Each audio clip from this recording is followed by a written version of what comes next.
Hello, AdvyDeven. Retro WatchaMania is a watch-along show hosted by Jesse and I over at twitch.tv/CFGSouth that is focused on watching through WWF, ECW, and WCW's primary broadcasts in chronological order. Specifically, it's for those who have never watched through and or don't know the history of that era, like myself. Jesse and many members of the community are more keen to the history of wrestling than some others, but both the watch-along and this review podcast are primarily targeted towards new and or blind watchers of this era, so please no hints or spoilers in the comments if you'd be so kind. Currently in the week of April 18th to April 23rd of 1994, starting with WWF Monday Night Raw. We actually started the series back in the top of 93, a little over 15 months ago, something like that. And we've been watching through ever since, so do swing by if you want to tune in for that. But these reviews are here if you don't have the time for that. And, or if you just want to relive this stuff for yourself, you know. But yes, let's get into the first episode of Raw. It will be the April 18th edition. So the story focused throughout this episode was like, haha, look at Jerry Lawler, because we got a recap of a few enhancement talents, including one, D'Lo Brown, dropping Lawler from his palanquin as they were bringing him out to the ring for no good reason last week. And it was great. He knocked his big head on the apron. It was funny. And I'm pretty sure it was safe because the crown was worked to be able to take the blow. It was very doofy looking. So I get them showing it a few times. But knowing Vince McMahon, it's going to be running to the ground 32 more times before they kind of just move on and or do anything with that. So we open up in what is Raw's biggest venue yet. The Utica Memorial Auditorium, with our lineup being announced by Macho Man and Vince McMahon. More jabs at Lawler, who will be interviewing Women's Champ Alundra Blaze, and our opener match, of course it's starting us off, Bret Hart versus Kwang. See, Bret gets the win in this non-title match, but something I found funny was that early on, Kwang wastes a mist. Like 2 minutes into the match, he just spits a whole fog of green mist into the air like, my guy, you could have really won the match with that shit. It's funny because they even show a video package later in the episode that on Superstars, he won a match with the mist. So you're in there with the champ, think sensibly. But yeah, Bret worked the arm. Bret doing Bret things, Kwang got control back with some great offense that we don't really see in the WWF during this time period. So I was enjoying that. It was a little bit of a surprise. And during the match, we get a call-in from Owen. That's a thing they did in the early 90s. State of the art it was. And Owen was talking about how Bret is beatable now. He already proved himself to be the better wrestler. And he's so confident, which I really dig. I love hearing that from Owen. Owen's awesome. He cut off Vince as he was complimenting Owen on his confidence. It's like, yeah, get your shit in, Owen. This is what I want to hear. But Bret gets the win in the match that Kwang gets a lot of offense in. Really made it look like a contender, so I appreciate them letting him get his stuff in. At this point, I hope to see Owen get a title shot. I mean, it feels obvious that that's where they're going, but I can also see them somehow keeping them apart until Survivor Series just to do a whole 1-year thing or something or other. Not sure. It's definitely to be watched. What I do like is that we had Owen on the phone talking about how he beat Bret and how beatable Bret is, while Bret is in the ring giving up 70% of the match to a relatively new guy to WWF. It validates Owens' claims, and Vince says beat him at WrestleMania, can he do it again for the title? But no match has been announced yet, so I'm not sure if I'm reading too much into that or just enough. I love me some Owen, and I want to see him challenge for the title. Realistically, I want to see him win the title, but, well, yeah, realistically in terms of that's what I want, but realistically and would that happen, I don't know. So we move into a little segment of Doink being the babyface at sports ball guy, and I feel like that had to be a horrifying experience for the people at the sports ball event. Like, yikes, how are you going to see that face walking around trying to do things with the base, with, like, the fans and the players and be like, I'm going to go home now. And not be like that, rather. Yeah, that was just a little seg in between. It takes us next to Jeff Jarrett versus PJ Walker. Also, yikes. Not unlike Doik's visit to the Sports Ball event, is Jeff Jarrett's gear. I cannot stand it every single time I see it. I really come to appreciate Jeff Jarrett later in the 21st century where I've seen him more. But seeing him in this role is just egregious. I hate it. It's so life-sucking. But the strobe light during... mixing up things. The strobe light during his entrance is a little bit more intense than it needed to be. But silver lining, the name is fun to say. So, I'm not doing the whole bit. Jeff Jarrett has an enhancement match with the young talent, PJ Walker.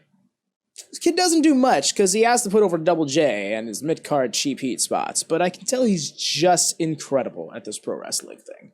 I've watched him die at least twice since we started in January of '93, and he's still alive. It's amazing. Guy's something else, like a rubber neck. I don't know how else to describe it. Anyways, Jeff gets the win with a running DDT, and we get a fiery demand from Captain Lou Albano in the back for an answer from Jack Tunney on whether or not the Head Shrinkers get a title match against the Quebecers, as that's what he came out and demanded, I believe it was last week. So for those of you more familiar with, jumping ahead in my notes again, that'll happen from time to time, apologies. So yeah, we move on to our next match, which is the Steiner brothers versus Mike Curry and Barry Hardy. The guys who lost the belts to the Quebecers in the BS DQ spot with a hockey stick. The Steiners are finally back on TV after an extended absence from Raw for no reason. Literally, they lost the titles in what had to have been like August or September, and we have not seen them on Raw since then. Fix your shit. They're literal suplex machines. Hell, there was a belly-to-belly superplex in this match, and again, not stuff I'm used to seeing in the 90s. For those of you more familiar with the modern product, the Steiners are much like the Creed brothers. In fact, you could definitely tell that the Creed brothers probably took a lot of inspiration from the Steiners. And for those of you not familiar with the Creed brothers, check them out. Julius Creed is insane. He is inhuman. That is not to knock his brother, but Julius Creed is like Brock Lesnar levels of potential. Anyways, back to retro. Scott gets the win with the drill call, the Steiner screwdriver. It's what it's more commonly known as that vertical suplex, turn it to the pile driver. And the Steiners celebrate with a roaring crowd, and man, do I hope they're next in line for the tag titles after this whole tag match. I imagine the Head Shrinkers are going to get the title match. If they don't, move on to the next one. But I think that the next challengers for the titles after that program, should it be one, is the Steiners. That was my chair clip. And should be the Steiners. So we're going to move over to now a vignette. We cut over to a dump truck as it comes to a stop. And a couple of trash men start loading it up with trash on the corner. And one of those goes like a trash can lid high five between the two. And we get an introduction from Duke the Dumpster Ross. Why is this a character? He says that he doesn't have to take garbage from anyone. I wrote these notes and I can't even say it with a straight face. Or rather, he doesn't do so unless he chooses to. Why would you choose to take shit from somebody? Why would you choose to take garbage? Guess it's your chosen profession. But what the hell? He gives his height and weight as if that's what validates having this choice. Because 90s wrestling. Says that we should watch out because he's en route to the WWF. Okay. So we move on to the King's Court, cut into Jerry Lawler hosting King's Court with Alundra Blaze. She coming out. Cue misogynistic before she comes out, rather, we get the misogynistic jokes about spending a lot of time at a beauty shop. Makes it a joke about her face or something. I can't be bothered. and introduces her as masquerading as the champion. What does he mean? Like, what does he mean by that? Right? We learn what he means by that eventually. First off, Alundra, she comes out without the title. Cannot stand champions coming without their belt. Flair does it a lot in WCW right now, and I'm not a fan of it. But yes, Alundra comes out with cardboard crown behind her back. She puts it on her head and says Lawler is a loser on it. She takes it off after like 5 seconds. It was definitely did not get the reaction she hoped for it. And I will admit, it was a very cheap made prop. I would not be surprised if it was just like, hey, this is what we're doing. Make a little crown or something and had her do it, like on the spot. They're dicks like that. But yeah, Judge Jerry begrudgingly welcomes her, but she starts off with a Humpty Dumpty joke. It's pretty rough. Then Jerry gets all salty. She calls this a knockoff of the Piper's Pit and says that he should pay Roddy royalties. And Jerry then runs down Roddy Piper, like lays into him and brings it back to Alundra. Like, doesn't even let the Roddy chance breathe that started up. So I get the impression they're not trying to build something off of that.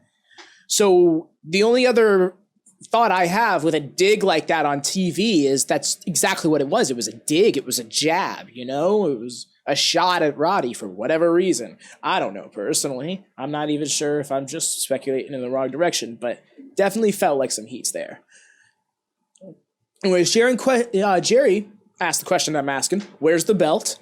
Says that she's supposed to be champion, but Alundra turns it on him, implying that he took it. For questionable reasons at that. Says he's got a surprise, rather. Jerry Lawler has a surprise, and brings out Luna Vachon to no music. Shock surprise, the only other women's wrestler in the company. And Jerry redirects Alundra's accusations to Luna, to which Luna, in her best Mr. McMahon voice, exclaims that there are 2 things she's not. 1, that she's not a thief, and 2, the WWF Women's Champion. Way to school yourself there, Luna. Good shit. She carries on immediately from that, but I didn't want to let that slide. It really had to highlight that she's just like, and I'm not champion. Like, Luna says that if she was champion, she would have her belt with her and certainly wouldn't have lost it. Alundra calls her a closet champion and insinuates that the only way Luna would ever be champion is by taking the belts herself. Alundra says, forget the belt, and challenges her this evening. And Alundra leaves as Lawler holds back Luna, freaking out. I gotta say, first time we watched this live on the stream, this bit wasn't so bad. But watching it again to break it down for this review shows me this was a pretty rough segment. Oh, man. We get a video package promoting the non-title match with Jeff Jarrett and Razor Ramon next week. Nice. Moving into our next match, Earthquake versus Mike Bell. So, during Earthquake's entrance, we start off with Vince gushing up a storm over a potential match between Yokozuna and Earthquake, citing their respective sumo backgrounds. I've since been informed by Jesse that Yokozuna doesn't have a sumo background. So that's even funnier if that's the case. But yeah, thank goodness WrestleMania just passed, because it feels like a Vince plan to want them to wrestle at WrestleMania, unless this is a really long game that Vince is playing. Then that's just foreshadowing. Oh, damn. I mean, luckily, Vince doesn't think about things like that, because otherwise I'd be concerned for a WrestleMania 11 sumo match.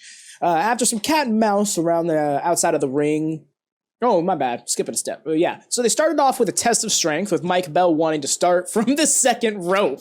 He get up on the second rope for it. It was kind of dig it, but he just got yeeted, beeled, and he dipped outside the ring. We had a bit of a cat and mouse as a result. And getting back in, Mike Bell gets in a little offense, but Earthquake takes over for the remainder of the match, which is way too long. And that's literally the most notable thing about the match. Vince straight up asks Macho Man during it, who would win a match between Earthquake and Yokozuna? And it's like, okay, this must be the direction. And us talking on stream over this longer than necessary match had us miss that. So it's neat to catch that detail. But then bringing that up to Jesse yesterday on the Rampage stream, he told me, well, Yeah, really dating this. Yes. Now you know when this is being recorded. But yeah, he was like, oh yeah, no, sometimes they talk about that stuff in commentary and it goes nowhere.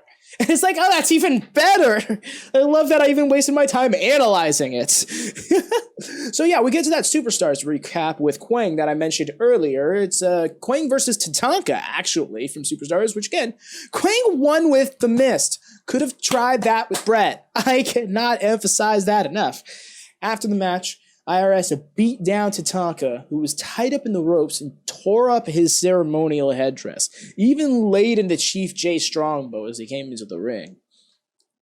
And that segment was definitely more so about IRS versus Tatanka, but again, highlighted Kwang. So Kwang's cool. I want to see more of him. I want to see him do things, have him be a presence, be an upper mid-card heel that really dominates the scene. So yeah, speaking of IRS, we move into his matches coming down the ring. And he starts tearing into the crowd in his promo, yada yada, taxes. That's his chick. Oh, he laid into Tonka a little bit too. But yeah, we get the match. It's IRS versus Major Yates. And IRS works Yates over aggressively and methodically. And it was essentially the main event bout. And I really don't have much more to say about it, as it was a pretty dull match while Vince and Randy recapped what we saw from Superstars earlier. As the IRS gets to win with an inside STF, but I cannot emphasize enough. Like, I watched this match on stream and we tuned it out. I watched it to take these notes and I had to watch it 3 times over at different bits because it was so hard to keep track of it.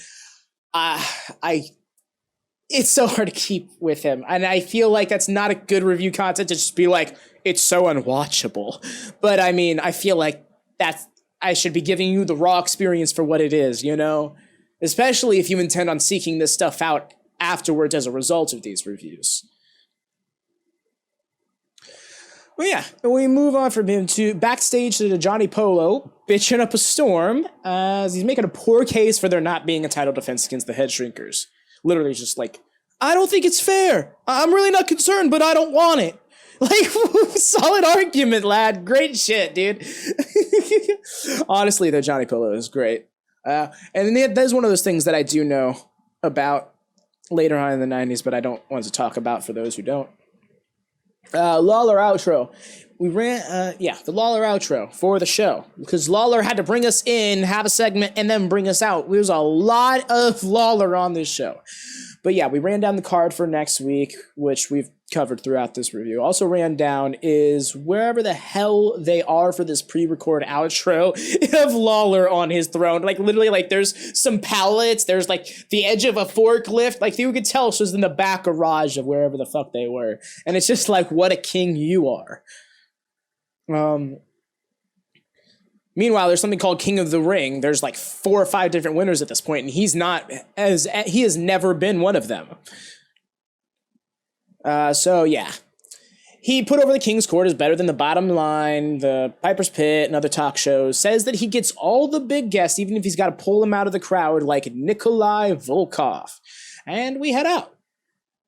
That was Raw for the week. Gotta say, the opener was fun, but the rest was just okay. It was a very Lawler-heavy show, and I'm not the biggest fan of Lawler right now. Honestly, really never was I ever the biggest fan of Lawler. And especially finding out why he was off TV up until recently at this point in time, I'm not exactly cool with him getting all this TV time. But, oh my gosh, this chair. I'm sorry about the clicking, y'all. Sorry if that's not the best headphone content. I'm trying to not make those noises. So yeah. With that being the case, we're going to now move into what was probably my favorite episode of the 3 shows that we're covering. It was the April 19th edition of ECW Hardcore TV. Sorry, I have it in digit format here in my notes. And we start off with the overview as Joey Styles leads us in, as always. He says that we'll be getting some live updates alongside our regular scheduled matches. So I'm getting the impression that this episode was recorded while the matches for the live show were happening, and they just kind of meshed the two to make the broadcast. It's very odd. This is what ECW does in this time period. We just try to make the most sense of it we can. It's very hectic. So he says we'll also hear from the ECW Tag Champs, the Public Enemy, and Shane Douglas with an announcement regarding Sherri, which He takes us over to Shane Douglas and Sensational Sherri. Joey informs us that we'll have the results of all 3 title matches by the end of the show. And then sends us to Shane. My bad. Before doing so, however, Joey Styles warns us that because they're taped live, they may cut away to the ring for live results. They will. And then that's kind of what I tried covering a moment ago. Hell, even my review of this is chaotic and hard to keep up with. So yes, we get the Shane Douglas promo. God, can this man talk? He attests to how often gold has been associated with his name and Sherri's name, and he acknowledges how beneficial it is to pair the two as a result. References that he called it the beginning of a dynasty 5 months ago when they said they'd become champion. And I dig that callback, because when we started watching ECW at the top in 94, we saw that promo at some point, real-time or in recaps, can't really recall. But yes, they called themselves The Franchise. That's a name I know as somebody who is not into 90s wrestling. However, Shane references an apparent promise to send Sherri on a long vacation. Apparently to the beach they always go to. Doesn't seem like much of a vacation. You always go there. Sherri questions if Shane is coming with her, but Shane claims he's got some business to take care of in the name of Terry Funk. Says that it's time to finish him off once and for all. And it's funny, because Sherri, plays it up like she doesn't know all about this, but then as he says this business, she pans to the camera like, yes, we do. So it definitely felt like in a kayfabe staged bit. So she knows that she's going on a vacation. I feel like this concept of vacation is just that, a concept. So yeah, he begins to shift Shane begins to shift his attention to how Road Warrior Hawk has gotten in the way of that, but then we cut away to Joey Styles abruptly between Shane's sentences. At first I thought it was just one of those live updates from the ring thing that Styles literally just warned us about, but no. He cut away from Shane and Sherri to talk about what we just heard from Shane and Sherri. If I were to guess, my bad, I just inhaled in the mic heavy. Apologies. If I were to guess, they cut Shane's promo either for time or for something he said. Either way, with the hindsight of this full review, I feel like that promo being cut short probably made something else make more sense. I'll clarify on that later, as I just kind of alluded to a moment ago. Anyways, Joey Styles does make a point from this awkward cutaway, though.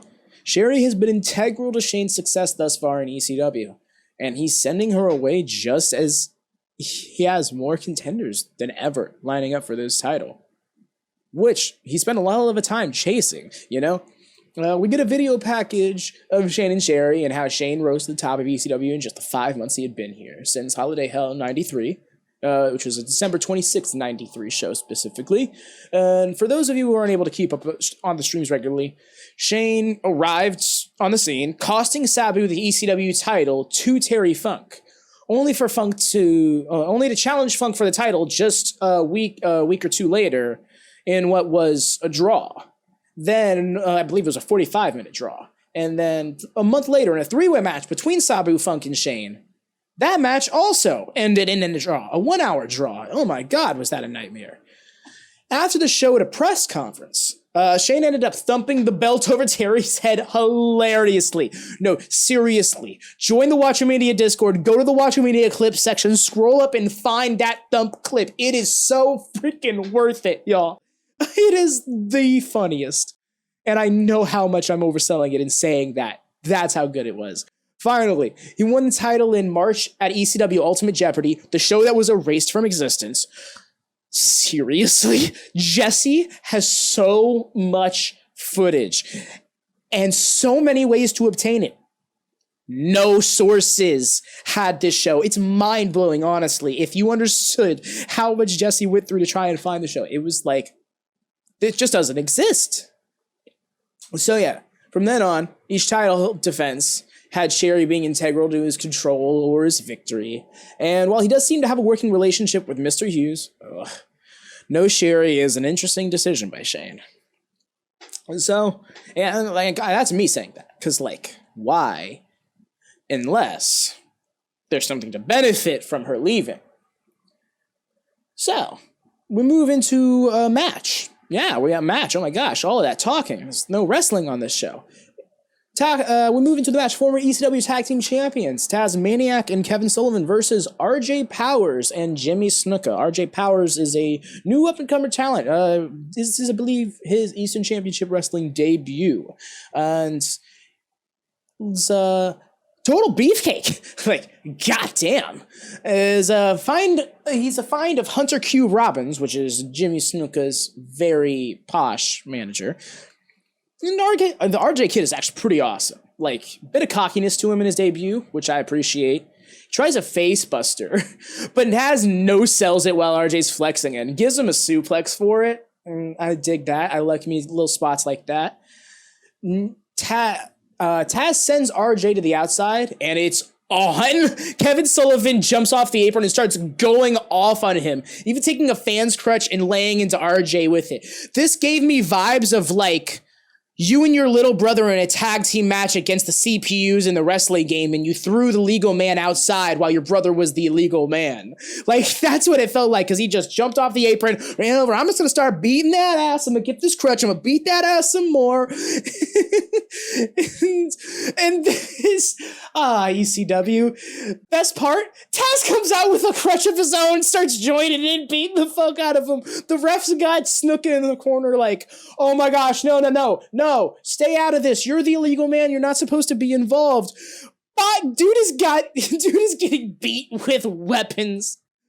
But I mean, it's a funny spot, but it's an odd spot because, like, at the same time, as we're getting back into the ring, Taz seems to be looking to do one of Kevin Sullivan's spots, only to be admonished by Kevin for it. Like, I was like, no, that's my thing, and like reinforced by Styles on commentary.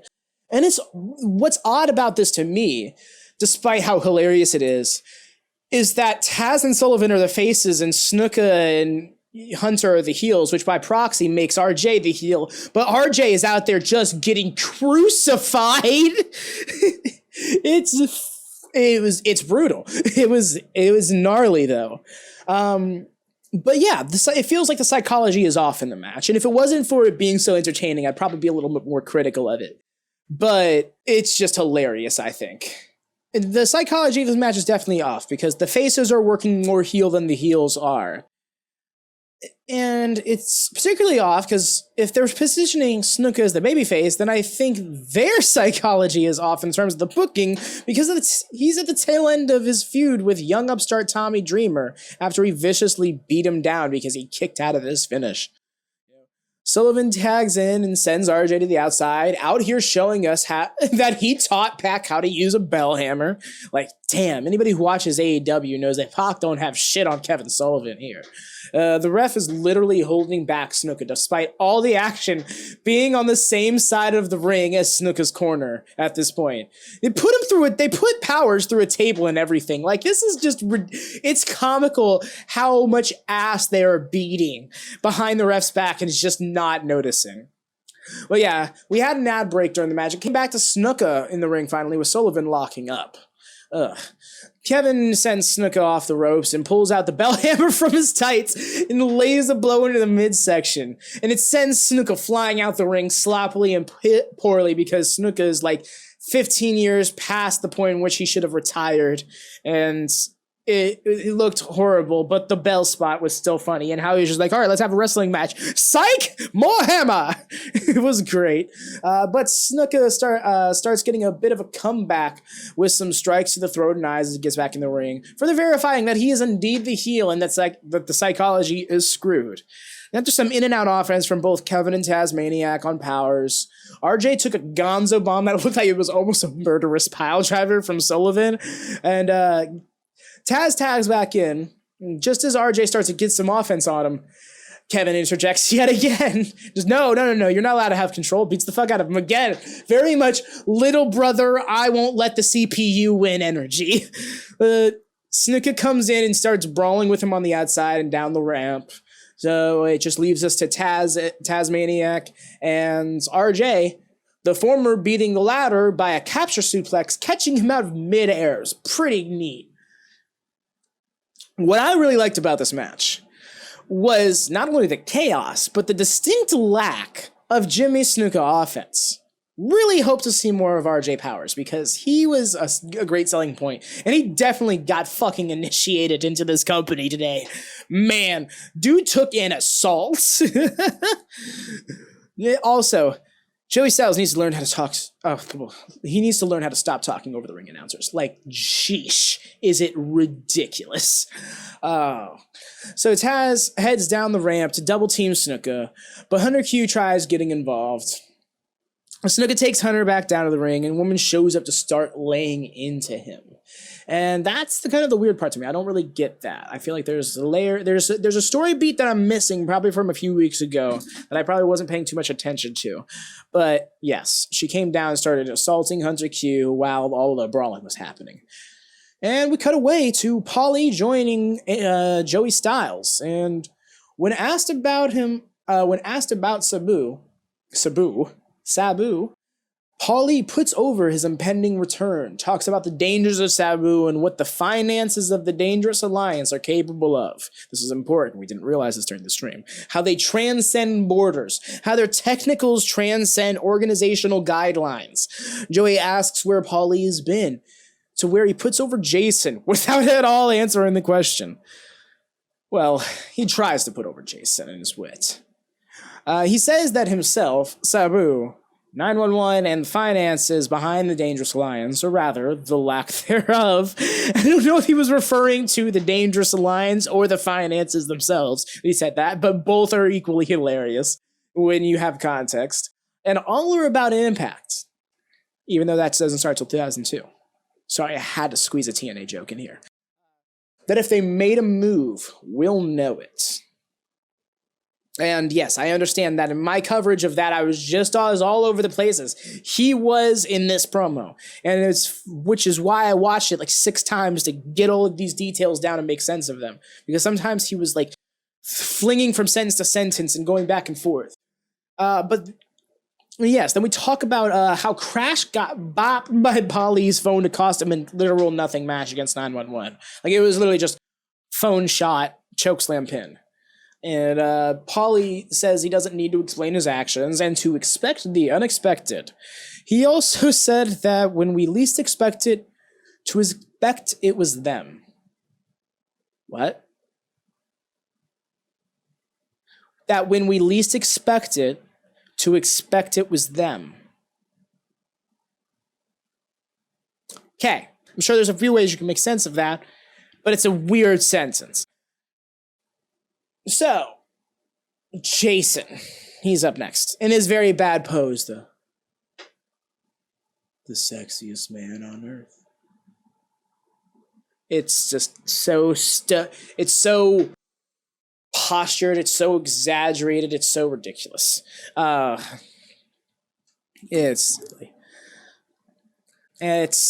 his so softly spoken tone that you can hear the static hiss of the Raw tape is just disruptive to my brain. And then we get another showing of Jason's What a Man custom video by Salt and Pepper. That's 2 weeks now we've gotten that. It's so dumb. And it's like, is this heat? Is this supposed to be heat? Because I don't think this is heat. So then we cut to the ring. We cut away from all of that for Pitbull apparently winning the TV title off of JT, which is, this live results cutaway that Joey Styles was warning us before. Clarifies that JT Smith was attacked prior to the match by Public Enemy for some odd reason, and that the damaged knee from the assault was Pitbull's target throughout the match, which led to Pitbull claiming the TV title, which he does indeed have. Now, that's neat. Cool. They should get some side plates for this title. It's literally just a main plate and a leather strap, and it's very kind of dumb. Not kind of dumb. It's fully dumb. It is very fully dumb. I'm going to commit to my poor wording. So Public Enemy is up next as we take a break, and they're back with a Matty in the House. We talk about how they find out that Matty in the House is a real big deal in the New York party scene. Cool. Johnny asks Rocco why he's so crazy, and Rocco starts yelling about how everybody's coming after them, but they all turn them away. We get a recap of when Public Enemy won the titles during the match with the Bruise Bros and Sullivan Tazmaniac. Then a recap of the jumping Paul Nyman and Pat Tanaka and getting arrested. And the hilarious line from Johnny Grunge as he's being put in the cop car. You're going to have to put me in a cell next to Vince. Because of the whole steroid scandal that happened around this time period. Finally, a recap of the Bruise Bros and Public Enemy in a match they regained the tag titles in. And it's like this weird flashback thing they were doing that wasn't really working in the way they were trying to recap this all. There's a bit where they suggest Matty should financially invest in them, only for Matty to realize that he can't find his wallet. Sure enough, Johnny found it. Oh man, that could have really sucked. You ever lose a wallet? That's a nightmare.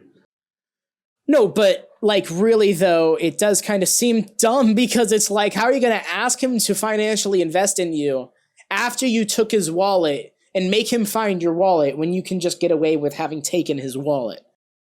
It was kind of a weird roundabout bit. It was more so just to be like, let's see what we can do. It was a thing. So we move into our main event bout, which is supposed to be Terry Funk versus Mr. Hughes. When we come back to Terry Funk in the ring, looking down the ramp to see if anybody's coming. And as I said, we're set for Terry Funk versus Mr. Hughes, but Hughes was apparently jumped, pile-driven, and then jumped again by the Bruise Brothers as he tried coming back out.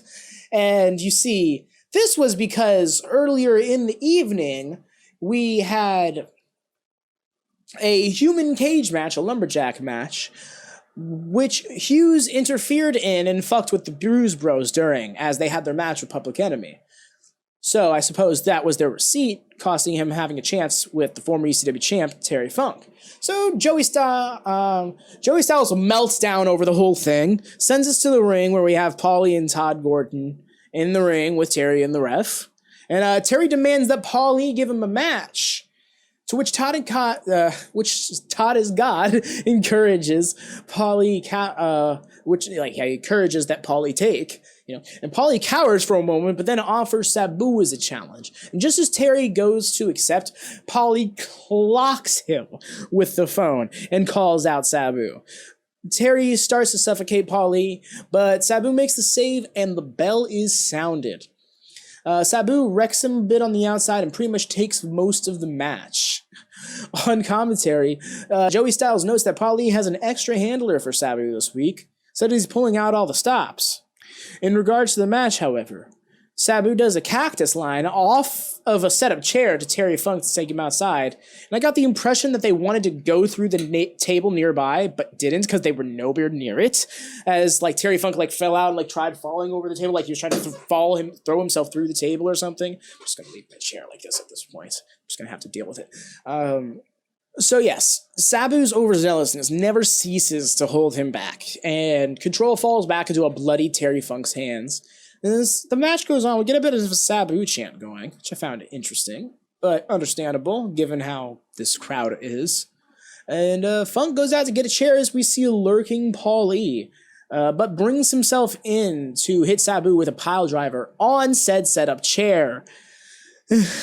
A top rope pile driver on set. I didn't put that in my notes, but I want to clarify. It was a pile driver off the middle rope onto a setup chair where the chair was facing toward the back of the chair was facing towards the corner, and it's not even the finish. Oh, earlier in the match, apologies, got a little bit mixed up. He eventually tossed him out of the ring and loads up the ring with steel chairs. Joey Styles makes a meek attempt at justifying the weapon usage in this match by saying the ref allowing this. It's not a scheduled matchup, so how could you disqualify anyone? Right, because that makes sense. Yeah, no, it's just very much we'll disqualify people when it works for the story, otherwise it doesn't have to count. That being said, Terry Funk does this funny bit where he manhandles a photographer out of the way for kind of no reason. It was odd, but I popped because he's dragging this guy for no good reason. And with that being said, he tries to drag the ring announcer into the ring, but gets whacked by Sabu with a chair. Like, what the hell is that? Why is he trying to drag the ring announcer into the ring? But yes, then we get the top rope pile driver onto the setup chair. There was previously an attempt standing that didn't work. And it's like, but the thing is, this wasn't even the finish. I don't think I can bitch about a tombstone pile driver near fall with a spot like that being almost 30 years older. You know, if you've seen me on my AEW watch-alongs, you catch me every now and then when there's a tombstone spot that doesn't finish a match, I bitch about it because it's like, that move is so iconic in pro wrestling. Why are we doing this? But, I mean, you know, Destroyers became that way before, so I can't really complain even then. Anyways, Funk misses a clothesline on Sabu, getting sent to the outside. And the Styles are like, we don't got no pretty blue mats. We're just pure concrete. Because we're hardcore like that. Is it because you're hardcore? Is it because ECW's broke? Because I think ECW's broke. Let's call it like it is. Sabu misses a leg drop through the table to the outside, effectively busting in his ass. I can't even deliver it straight. But yeah, busted his ass, literally and figuratively. There's the joke. Terry fights way too long to get a broken table into the ring, even getting a ring attendant to help him do it. We have Paulie in the back measuring a strike with his phone, but the ref for some reason cares enough to bitch him out for it and stop it. Terry DDTs Sabu onto a setup piece of the table in the ring, and Paulie's goons start beating up the ring attendant that helps Terry, like, almost simultaneously. And Terry smacks himself in the head with a piece of the table over and over until it breaks again for some reason. And then starts going for the spinning toe hold, only to stop as one of Paulie's mask goons gives up on the apron. Terry drops him and rips his mask off, revealing the original Ayatollah of rock and roller, the Rock and Rebel. Yes, he did call himself that in 1994, before Chris Jericho was even wrestling in America regularly like that, let alone in any of the promotions that we know him to have wrestled in. So I found that pretty funny. We both found that pretty funny a few weeks back when it first happened, but I'm never going to let it go, so you'll always hear me reference him in this. But then Terry was just about to go for another spinning toe hold, but then a second larger fella gets up on the apron, drops him, ripping off his mask, simply to reveal Sabu's primary handler. It was very kind of anticlimactic there, so it was like, oh, okay.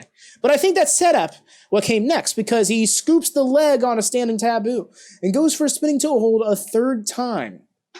But a third masked handler comes in from the other side of the ring and lands a very clean neckbreaker on Terry.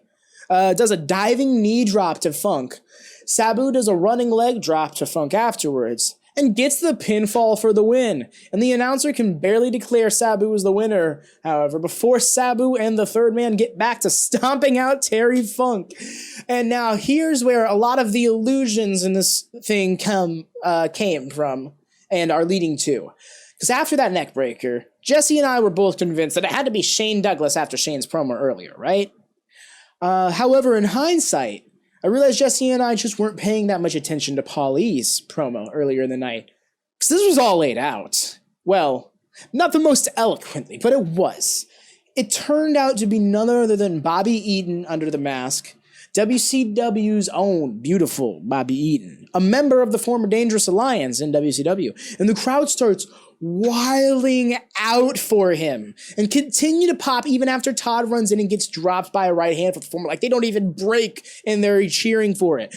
Paul drops onto him and starts pummeling Todd unconscious before he makes his way over to the ring announcer. They're like trying to tear this place down or something. And just then, the hard camera, because it's the only camera they got, pans down the entrance ramp.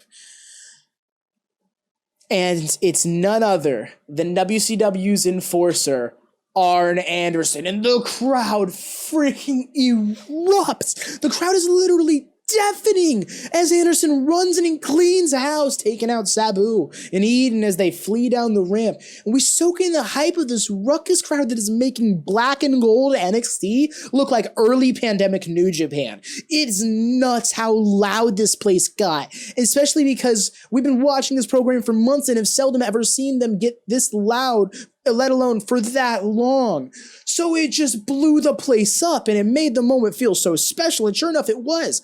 Because, like, I know little tidbit history pieces of the 90s, but when it comes to, like, like little details, like Arn Anderson in ECW. I never knew that was a thing, so it truly popped me, having never expected that to have ever been a thing. Like I mentioned Jericho before, I'm aware of the work that he eventually does in the States, even throughout the 90s, even though I'm not aware of it in full detail, but like select information.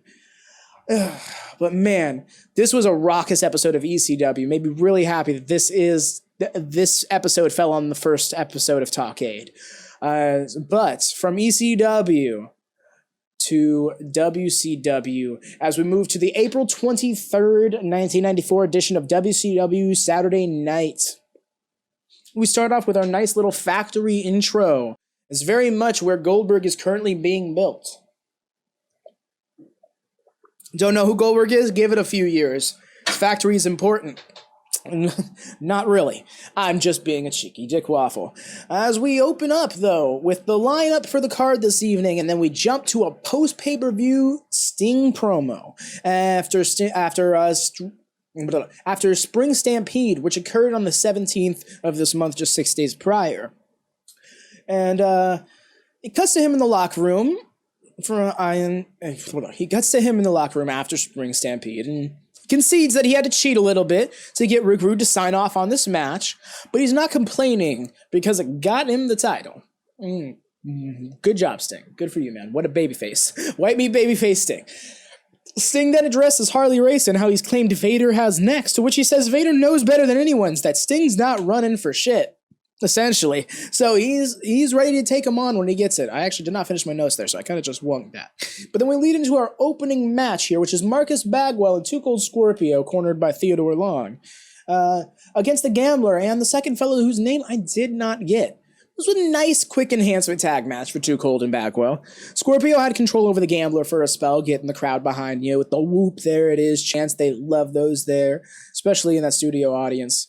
The match didn't go on very long, as they made quick work of their opponents. Power Slam 450 Splash combo gets the job done. We appreciate the 450 Splash because that's very much like Scorpio's super finisher. He finishes a lot of times with like a side salt, a little like a cartwheel splash. I call it side salt. That's really taking it back. Got a friend that made that name up once upon a time.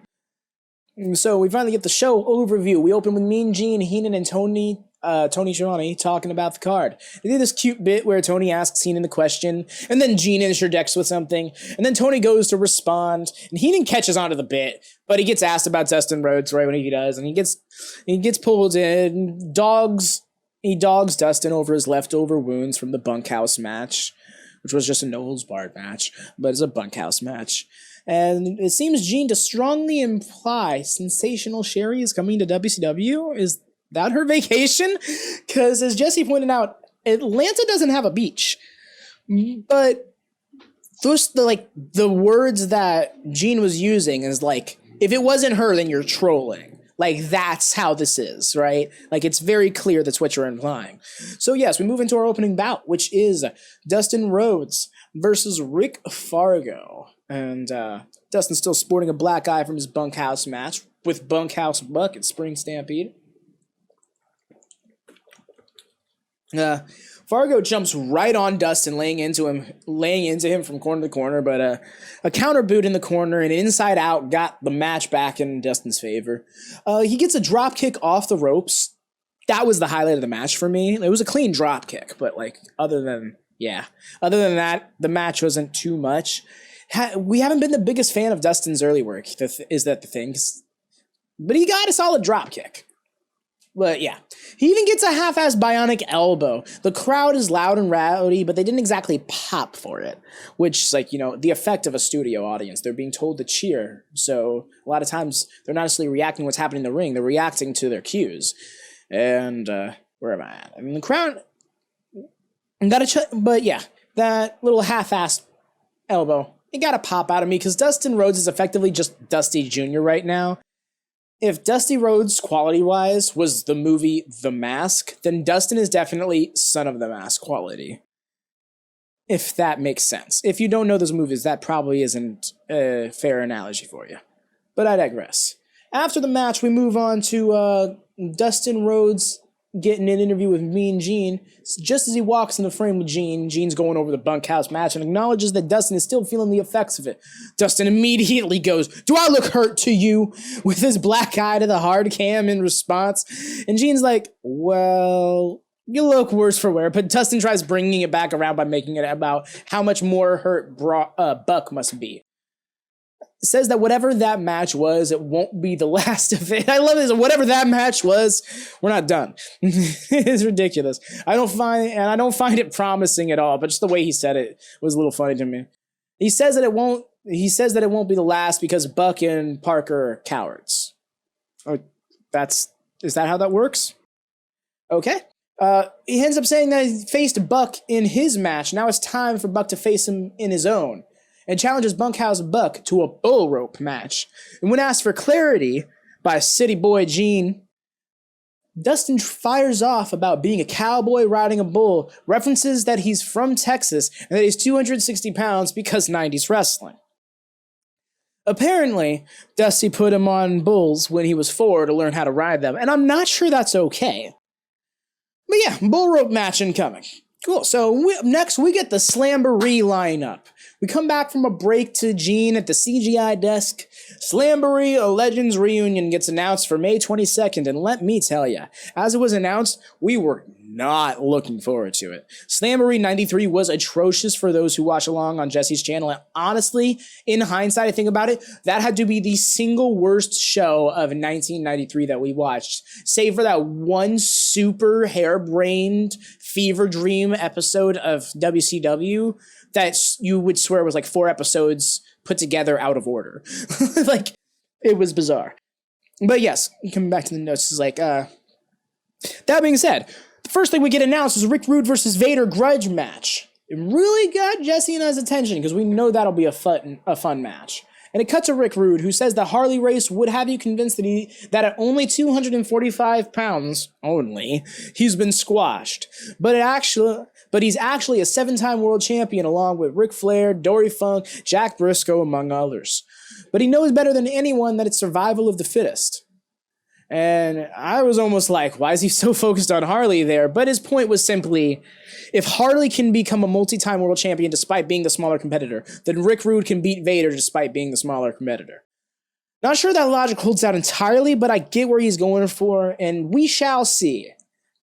The thing about Rick Rude is he's always had a certain nuance to his promos that I appreciate, but understand how it doesn't always land in terms of, like, deliver as intended, you know? But yeah, so then we get an announcement, again, in regards to Slamboree. The Nasty Boys will be defending their titles against Kevin and Dave Sullivan, the Sullivan brothers. I love that Kevin just lost the ECW tag titles and is about to challenge for the WCW tag titles. It's real fun stuff there. It's at this point that my mind was all, oh yeah, we just saw him hammering RJ Powers. The same show that the Enforcer showed up to ECW too. And then the next match was announced. Terry Funk versus Tully Blanchard. Terry Funk, Tully Blanchard, what? Jesse and I got it from that point. WCW and ECW crossover territory it is. Something that also jumped out to me was Tully. In 93, when Rick and Arn started hanging out again and tried getting the band back together, it ended up just being Rick Arn and friggin' Paul Roma. His Barry was working heel in a program with them, and according to Jesse, Tully didn't want to come back for some issues or something like that. Seems like those were worked out. Dope. And we came into this like, Slamboree. Hey, this is good. So long as we don't get the fucking 7-minute long backslide again, then let's do it. You know? And so we cut over to Nick Bockwinkel defunding Big Boss Man. And we, like, he took his handcuffs and his nightstick. As far as Nick is concerned, Big Boss Man isn't the boss anymore. So, just Big Man? Because, like, Jesse Ventura is like, he took his handcuffs. He took the baton. And he took his name, he took a boss from his name. So is he gonna come out next week just saying Big Man? That'd be so shit. But I think that'd be funny. And so we move into our next match, which is going to be Bad Attitude versus the Sullivan Brothers. So Bad Attitude, composed of Bobby Eaton and Steve Keirn, are on their way out. And look, it's Bobby Eaton of the Dangerous Alliance, y'all. But he's not really playing it up like that, and that's not being mentioned or anything. He's just there, being a part of this tag team in WCW. That's the weird part to me. And I can't help but think about how this match is showing me that WCW and NWA are somehow working together, despite WCW kind of dropping them in September of '93. Mind you, ECW is currently NWA, Eastern Championship Wrestling, not Extreme Championship Wrestling, as it's historically more known as.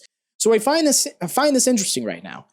What's also interesting is how WCW stars are just themselves in ECW, like Bobby Eaton and Arn Anderson. But the ECW stars popping up in WCW right now are at least different versions of themselves or different characters entirely.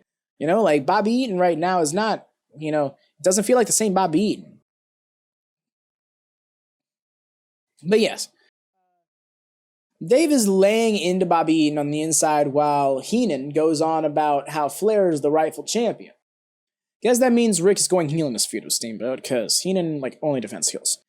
Tony brings it back to the match with remarks about Dave Sullivan, but we're reminded that Dave thinks his name is Evad, so he's the big and dumb stereotype. Yay.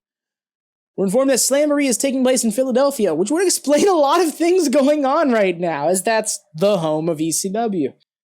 Bad Attitude finally starts getting some control over Dave, but the match breaks down into Dave on Steve and Kevin on Bobby. Seems like the match broke down a little bit with the legal men being forgotten for a moment, but we eventually get ourselves back on track. The ref just cannot keep Kevin in the corner, but the impatience of Kevin is ironically getting Dave Sullivan worked over more and more by both men. But just avoiding some running offense in the corner finally results in a tag to Kevin. And Kevin Sullivan is running wild with a hot tag on Eden. Dave gets wrapped up in it and gets back into the ring to start fighting Kern. But Bad Attitude gets the DQ win as Equalizer sends Kern over the top rope, because that's a rule sometimes depending on reasons. Really, just that hurts my heart so much that is a rule. That ever was a rule.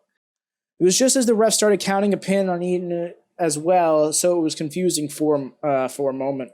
Yeah, that's right. It was just as he got down to start a pin, the ref got down to start a pin, and then just called for the bell, I think at the 1 count or something.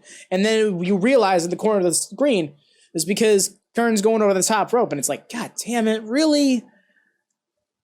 So, we move to our next segment, which is a Colonel Parker interview. Colonel Robert Parker getting interviewed. And he says that Steve Austin will take Johnny B. Bad. He'll make Johnny B. Bad into B. Had next week. And claims that Buck did exactly what he told him to do. And despite losing to Dustin. Told him to do despite losing to Dustin. And that he sent Austin and Buck down to Memphis to walk the same place Elvis did just before he disappeared. Did he just imply that Austin was going to get rid of him? Or that he rewarded them with a vacation? What? I mean, I didn't hear a beach mentioned, so I can't be certain. So Gene brings up the Colonel Parker asked Ric Flair to meet his guy for the title, and it seems that it has something to do with that briefcase in Parker's hand, to which the latter confirms. I can't really make out the rest of his promo, even listening to it over and over. I sat here 6 times, so I said, I gotta get going with this shit. So he somehow talks about shoes being a briefcase and also being a title around his waist. Is he okay? It ends with telling Flair that he isn't getting any more matches with Buck. No, really, is he okay? Am I missing something? It feels like he was supposed to cut 2 different promos back to back and just kind of mesh them together and got things mixed up along the way. So, we get Patriot versus Terrorist again. It's literally, they're 2 little one-dimensional masked characters, literally named Patriot and Terrorist. What the fuck ever. Terrorist attacks Patriot as the latter heads into his corner, kicking off the match with the bell.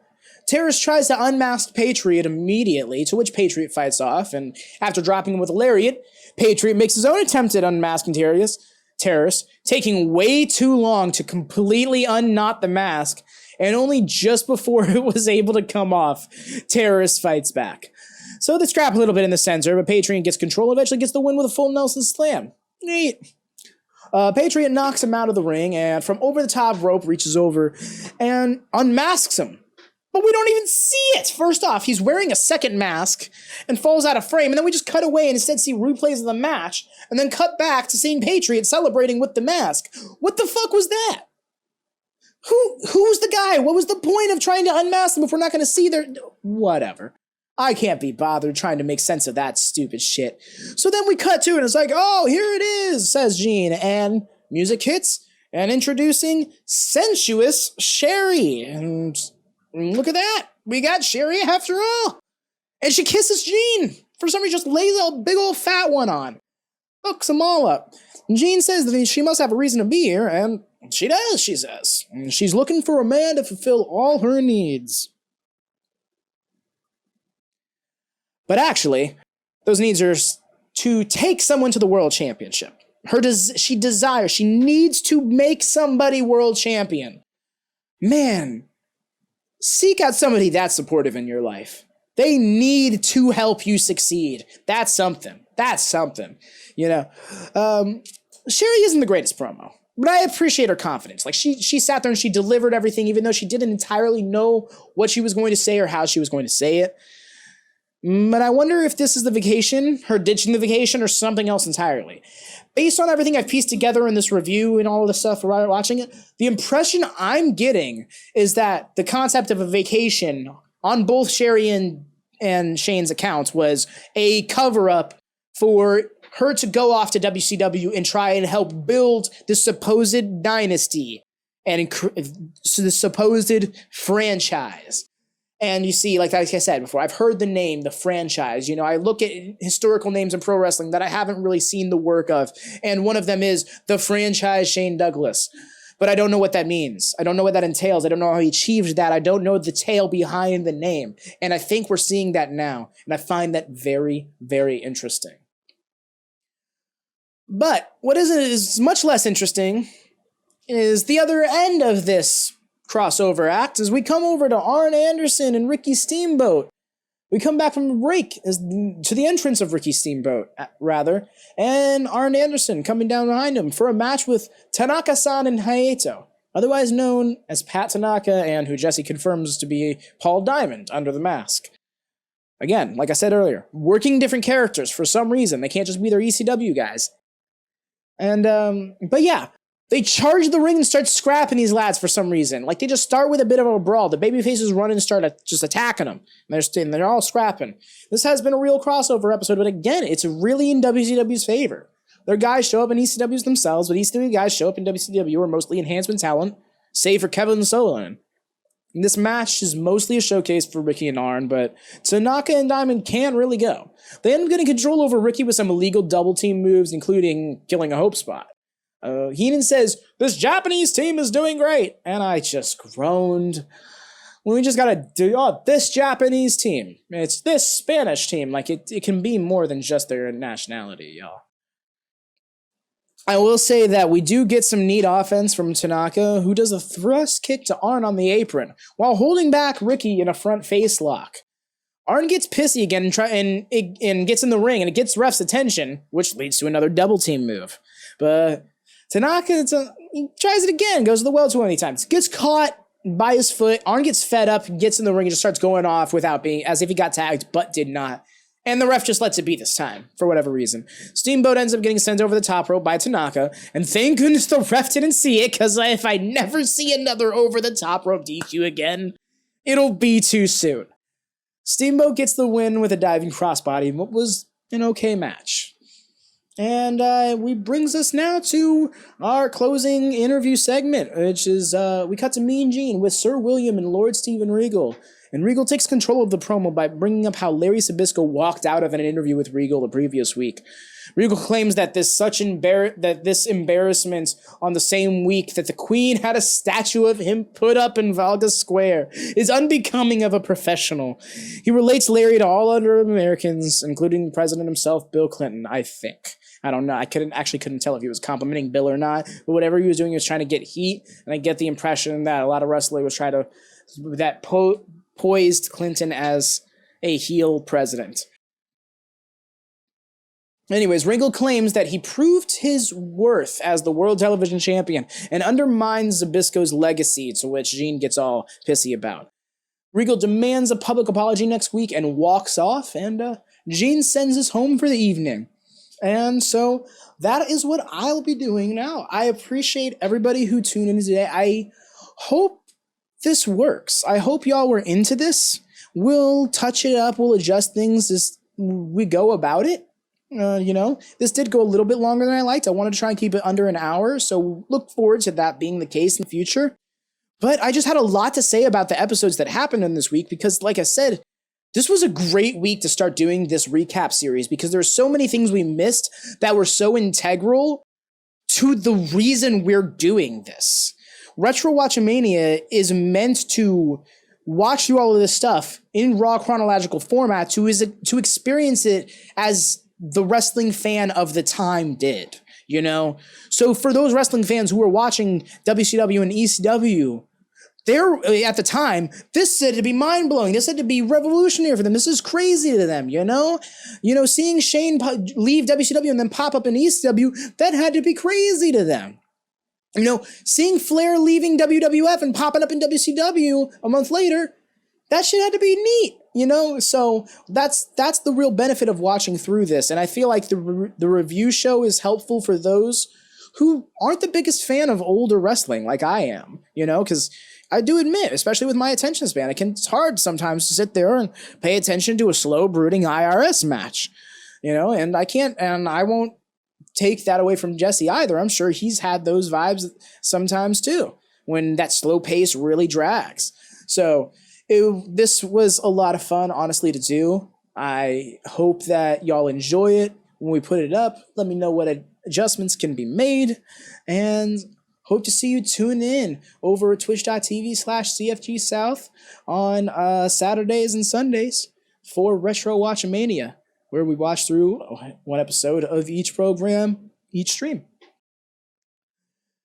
But yes, y'all, that's been me. Make sure to like the video if you haven't already. That will help us so much. Make sure to subscribe. This channel is in its infancy. Please help us grow as we look to establish some more things with this channel. We're going to be uploading the VODs of Jesse's random invitationals here, as well as the Talkkcade. I may even dual stream the AEW watch-alongs to the channel. We shall see. But until next time, I've been AdvyDeven. This has been Retro Talkkcade. I will see you all later. Peace, y'all.